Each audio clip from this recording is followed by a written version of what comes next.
आम्ही कॅमेरासाठी चार्जर शोधण्यासाठी इथे मार्केटमध्ये आलो आहे. आमची राहण्याची जागा मागे घेतली आता, म्हणजे एका मिनिटावर आहे असं दिसतंय.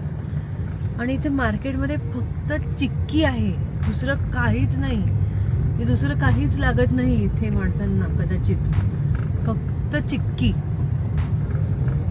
आम्हाला नाही सापडला चार्जर किंवा एखादं दुकान जिथे काहीतरी गॅजेट्स रिलेटेड गोष्टी असतील. काहीच नाही. अजून चक्कर मारायची आहे की नाही?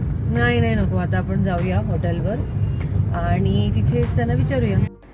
फायनली आम्ही पोहोचलो. बाय द वे, राघव झोपल्यामुळे तुम्हाला तो मागच्या क्लिपमध्ये दिसला नाही, नाहीतर तुम्ही विचार कराल की अचानक राघव कुठे गायब झाला. आम्ही मुंबईच्या बाहेर कुठेही गेलो ना तरी आमच्यासाठी हॉटेल किंवा राहण्याची जागा उत्तम असणं जास्त महत्त्वाचं असतं. कारण हॉटेलमध्ये छान स्विमिंग पूल, स्पा, कॅफे असं असेल ना तर आमचा स्टे अगदी कम्फर्टेबल होतो. आणि हे हॉटेल तर राघवला